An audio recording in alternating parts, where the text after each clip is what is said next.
My name is Taylor. I'm 23 years old. I have a family of 6, 2 dogs, a chicken, and a hedgehog. When I turned 13 and had just started high school, I had a collapse at school with a really bad headache, and from there it progressed. It progressed into a movement disorder where my body tremors and shakes and full body pain. It took 4 years before I was given the diagnosis of Muckle-Wells. It is a genetic condition that affects 1 in a million, and I was able to start the treatment for it, and my life changed drastically. I wasn't in and out of the hospital like I had been in the previous years. I was healthier, I was active, I got to go back to having somewhat of a normal life. During my first year of college, I started to have issues with not being able to keep food down. I was losing weight, I wasn't feeling good, I was fainting, I had a lot of intestinal issues. From there, it progressed to GI failure. I had to be placed on IV nutrition then. I wasn't able to absorb any nutrition by mouth. On a daily basis, I have extreme nausea. Usually in the morning, it'll last for about 2 hours really bad. I also have neuropathy, which is nerve pain that is widespread throughout my body. On a good day, it's minimal. On a bad day, I'm in tears. In the morning, my bag of IV nutrition has ran out, so I have to get a new bag out, put the tubing in it, prime the tubing, hook it up back up to me, start the pump.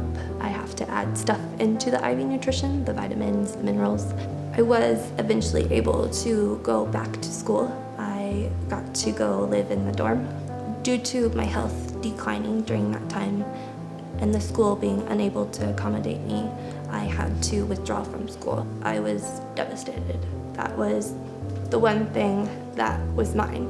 That was the one thing that I could always look to as a way of feeling like I had a purpose. I was working towards a goal. I wanted to become a teacher. I wanted to go into the homes of other chronically ill kids and be able to teach them.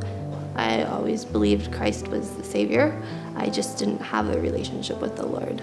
As I began to read the Word and do devotion books, go to Bible study, I was able to build a relationship with Him.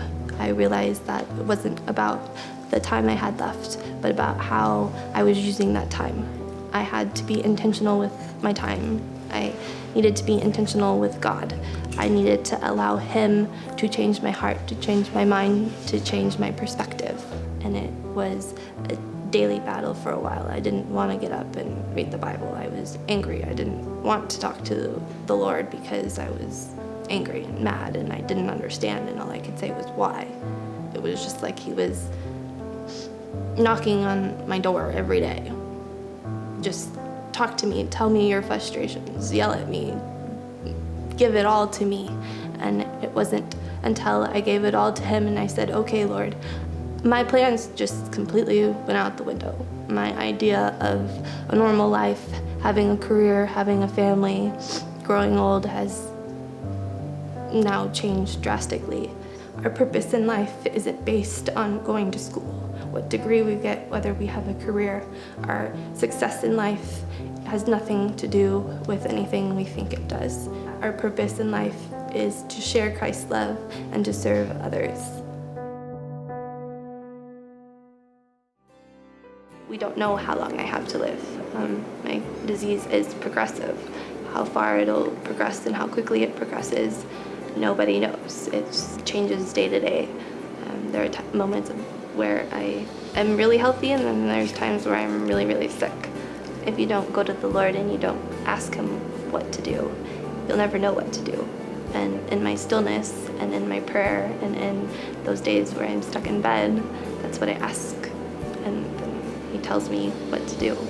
The best part about serving is that there is no schedule. It doesn't require a degree. It doesn't require you to even be mobile. It's brought me great joy, and it's given me purpose, and it's been something that I've truly grown to love to do. One day my mom was walking out and she noticed that there was a food pantry here, so my entire family came to help. For a while we were boxing up the QT sandwiches. I when it got a little bit too hot for me outside, I started to come into the food pantry. Nutrition obviously is something that is extremely important. I'm very blessed to have the resources to have IV nutrition, and without it I would be malnourished. To know that everybody walking into the food pantry door, they would be malnourished and hungry and suffering in the same way that I had to suffer. It's extremely important to remember that everybody coming through the food pantry is human too, and we all thrive off of love, especially Christ's love. The best part about being the greeter is you're the first person who gets to talk to them. You're the one who gets to smile at them and say, "Hi, how are you?" Interact with them. You're the one who gets a few moments to just chat and hear their stories. I think sometimes we can get caught up in what do I want to do with my time? What do I personally want to do with the time? Where it's important to stop and to pray and to ask the Lord what He wants you to do with your time. I'm reminded that my suffering is nothing like the suffering Christ went through for me.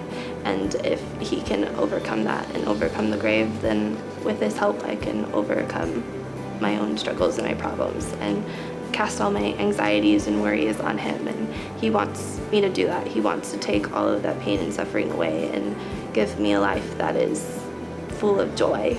And my joy truly is found in serving.